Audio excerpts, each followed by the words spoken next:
राधे राधे। जय श्री कृष्णा। पूजा भक्ति चैनल में आप लोगों का स्वागत है। माता महालक्ष्मी व्रत पूजा कब से शुरू होगा?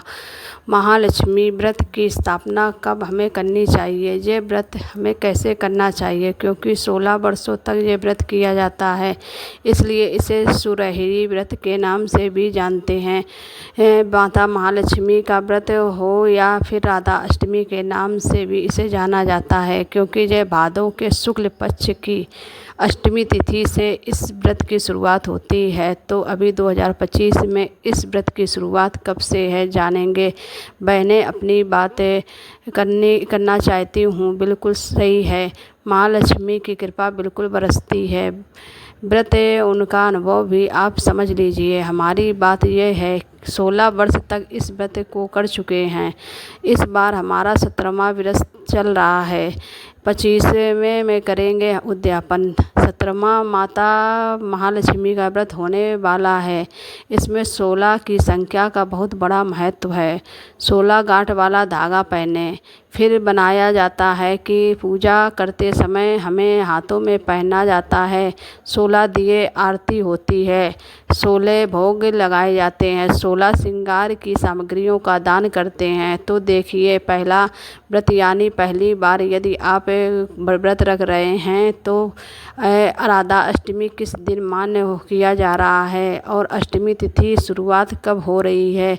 यदि बिल्कुल शुरू कर सकते हैं 30 अगस्त से इस व्रत की शुरुआत होगी। सुबह उठकर सप्तमी मिल रही है और दोपहर में अष्टमी मिल रही है। चंद्रोदय की तिथि हम मान्य हैं। सूर्योदय के साथ में 31 अगस्त को अष्टमी व्रत की शुरुआत करना है। देखिए, अलग अलग पंचांगों में अलग अलग मत होता है। कुछ जब भी अष्टमी लग जाए तभी व्रत की शुरुआत करनी चाहिए, जैसा कि सप्तमी युक्त अष्टमी के व्रत करना चाहिए।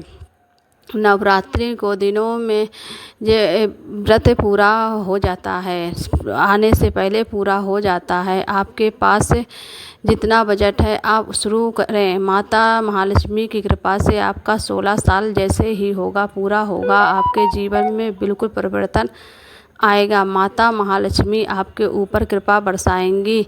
तो इसलिए आप निसंदेह से इस व्रत की शुरुआत करें। महालक्ष्मी व्रत हमें पूरी श्रद्धा भाव से करना चाहिए। इस व्रत को शुरुआत करने से पहले हमें कुछ नियम और कुछ वो कायदे कानून होते हैं, उन्हें जान लेना चाहिए। व्रत इस प्रकार करना चाहिए जैसे कि आप सभी व्रत करते हैं।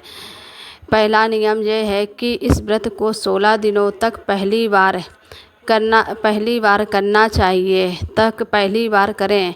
16 दिनों तक आपको लगातार व्रत करना है और 16 दिनों तक ही भगवान महालक्ष्मी की पूजा चौकी में उन्हें विराजमान कर लें और उन्हें 16 दिनों तक उनकी पूजा करें और उन्हें घी धूप दीप आदि अक्षत आदि से उनका पूजन करें, जिससे कि माँ लक्ष्मी आप पर कृपा करेंगी। दोष नहीं है, क्योंकि शुक्ल पक्ष की अष्टमी से ही शुरुआत होती है। 16 दिनों तक आप व्रत करते हैं, क्योंकि काफ़ी लंबा समय होता है। आप जैसे नवरात्रि में 9 दिन तक व्रत करते हैं, पहला और आखिरी कर लेते हैं, इसी तरीके से इस व्रत को पहला यानी राधाष्टमी के दिन और आखिरी दिन महालक्ष्मी होती है उस दिन आप पूर्णिमा का दिन कर लेते हैं। लंबे समय तक यानी 16 वर्षों तक करेंगे लेकिन चौकी में कलश की स्थापना, महालक्ष्मी की स्थापना और सुबह शाम पूजा मंत्रों का जाप आपको ज़रूर करना है। और 16 की संख्या का महत्व है। 16 दिनों तक ये चलेगा। सुबह शाम आपको पूजा करना ही करना है।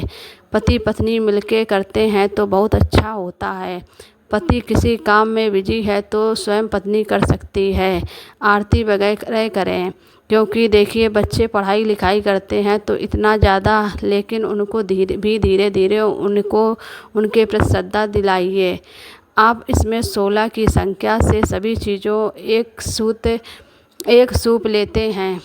16 सामग्री रखकर 16 कंगा, 16 सीसा, 16 बिंदी, 16 चूड़ी, 16 महावर, यानी कि सभी चीज़ें 16 होनी चाहिए। हमारे पास इतना बजट नहीं है तो हम आप कैसे विनती करें, शुरू करें। ये एक सामग्री लीजिए, यानी एक बिंदी लीजिए, एक चूड़ी, एक हल्दी की गांठ, एक पान का पत्ता, एक लौंग, एक इलायची, एक दीपक, 16 की मात्रा में एक एक चीज़ ले लीजिए और माता लक्ष्मी को आप भेंट करिए। इससे माता लक्ष्मी आप पे कृपा करेंगी। आप हमारी विनती स्वीकार करें। माता लक्ष्मी से कहिए आप मेरी विनती स्वीकार करें। 101% आपकी माता लक्ष्मी विनती स्वीकार करेंगी। और इसमें कनक धारा स्रोत का पाठ करते हैं, महालक्ष्मी व्रत की कथा सुनते हैं और इसमें माता महालक्ष्मी के खास स्वरूप की पूजा भी करते हैं। माता महालक्ष्मी कमल के आसन पर विराजमान होती हैं और हाथों से जल में वर्षा करती हैं। स्वरूप की पूजा करें, जैसा उनकी फ़ोटो ऐसी होनी चाहिए जैसे हाथों से जल की वर्षा कर रही हों। बहुत सारे शहरों में माता महालक्ष्मी के ऊपर बैठी विराजमान मिलती हैं। तो यदि आप महालक्ष्मी कमल के आसन पर विराजमान होती हैं, अष्ट स्वरूप है उनका, तो अष्ट स्वरूप वाले तो गज की लक्ष्मी वाला स्वरूप है। बहुत सारे शहरों में माता लक्ष्मी गज के ऊपर बैठी विराजमान मिलती हैं। तो यदि आपको जय मिल जाए तो बहुत अच्छी बात है, वरना प्रतिमा आप ले सकते हैं। उसमें गज माता के जल से छिड़काव करते हुए ले सकते हैं। स्नान करने के बाद प्रतिमा आपको ले लेनी है। तो अभी हम आपको बताएंगे। हम कमलगट्टे की माला से जप करना होता है। आप कमलगट्टे की माला पहने से खरीद लीजिए, माता महालक्ष्मी की प्रतिमा खरीद लीजिए, आसन खरीद लीजिए, वह आप रेडी कर लीजिए। इसलिए पहले मैं से वीडियो आपके लिए लेकर आई हूँ। 16 दिनों तक आप बिना नमक के रह सकते हैं, वरना नमक खाकर भी रह सकते हैं। आप 3 दिनों का व्रत नमक करते हुए कर रहें, बीच में सात्विक आहार लेते हुए रहें। बहुत सरल व्रत है, ज़्यादा परेशान होने की ज़रूरत नहीं है। सुबह शाम माता महालक्ष्मी व्रत कथा और व्रतों का जप करते हुए पूजा करें। माता महालक्ष्मी की कृपा आप पर ज़रूर बरसेगी। हम बार बार सभी बहनों से विनती करते हैं कि हमारे चैनल को लाइक और सब्सक्राइब ज़रूर करें, ठीक है। और इसमें हर दिन तक एक दिया हम ज़रूर लगाते हैं, पास में एक अलग से दीपक जलाकर आरती करते हैं। बाकी 16 दिए, 16 श्रृंगार की सामग्री, 16 जो भोग है, जो लास्ट में भोग लगाते हैं, उसे भी हम 16 ही चीज़ अर्पित करते हैं। आखिरी में जो कि धीरे धीरे हम सभी रेगुलर लेकर आए हैं तो आपको देना है। अब बहुत सारे लोग कहते हैं क्योंकि सूप भी माँ लक्ष्मी का सामान रखने के लिए होता है, क्या चीज़ें रखकर दान करनी चाहिए। लेकिन हमारे जो 16 श्रृंगार होते हैं हमारे हिंदू सनातन धर्म में, उसमें सूप की बहुत ही बड़ी महत्वता है। गुरुवार का व्रत सुननी होगी कथा, तो उसमें एक कन्या सूप से जो परोसती है तो वो कृपा से जो सोने का सूप है जो उसे मिल जाता है। महालक्ष्मी की पूजा बहुत बड़ी महिमा है, तो इसलिए सूप को रखकर चीज़ दान करें। जब विवाह वगैरह होता है तो आपने देखा है लक्ष्मी यानी कि सूप से पूजा की जाती है। उस सूप में रखकर अनाज गुड़ चावल हम अपने बहनों को देते हैं, यानी कि सूप की बहुत बड़ी महिमा है। हमारे चैनल पर आपको उनको डिटेल में जानकारी मिलेगी। सूप किस दिन लाना चाहिए, कब इसको इस्तेमाल करना चाहिए, कैसा लाना चाहिए। सिलबट्टे और सूप के बारे में मेरी और भी वीडियो पड़ी हैं, चैनल पर देख लेना। लेकिन अभी क्या है कि शहर वातावरण ये सारी चीज़ें विलुप्त होती जा रही हैं, ना ही हम इनका इस्तेमाल करते हैं और ना ही समय समय पर पूजन अर्चन करते हैं। अभी नई पीढ़ी बिल्कुल जानती ही नहीं है। आपका और हमारा दायित्व है कि आप अपने संस्कारों को ज़िंदा रखना, ठीक है। उसी प्रकार मिलकर हम अपने बच्चों को भी बताएंगे। हमारी बहन कहती है कि हमारी नंद कहती है इन लोगों का 16 लगभग पूरा हो गया है, तो आप इसको सूप में रखकर बांस की डलिया ले लें, क्योंकि बांस का भी अपने आप बहुत बड़ा महत्व है। तो बांस की डलिया में भी सामान रखकर दान किया जा सकता है। लक्ष्मी नारायण मंदिर में दान करने की बात है।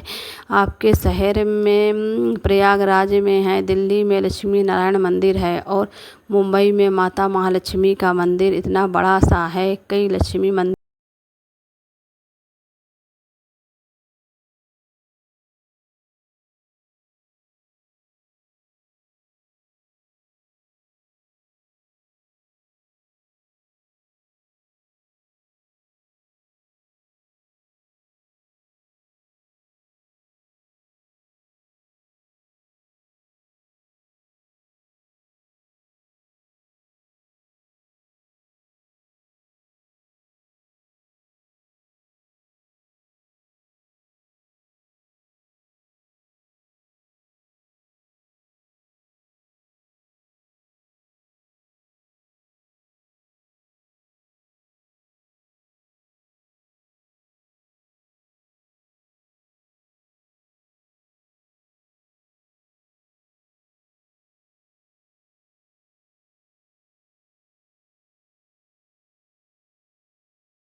आप कहीं भी जाकर 16 श्रृंगार का सामान सूप में या बांस की डलिया में भी दान कर सकते हैं। सुरैया नाम से जो भी माँ लक्ष्मी का व्रत भादो मास की शुक्ल पक्ष की अष्टमी तिथि से किया जाता है, वर्ष 2025 में कब से शुरू है और इसमें किन किन बातों का हमें ध्यान रखना चाहिए। तो आप सभी बहनों जो भी शुरू करना चाहती हैं वह शुरू करें। बाकी चैनल पर जानकारी है, आप सर्च कर सकती हैं। आने वाले समय में एक एक करके वीडियो लेकर आऊँगी। आज की वीडियो इतनी ही है। यदि आपको हमारी वीडियो अच्छी लगी हो तो ज़्यादा से ज़्यादा लोगों तक शेयर करो। आने वाली वीडियो इससे भी अच्छी होगी। मेरे चैनल को लाइक सब्सक्राइब कीजिए। राधे राधे, जय श्री कृष्णा। सभी को महालक्ष्मी व्रत की हार्दिक शुभकामनाएं।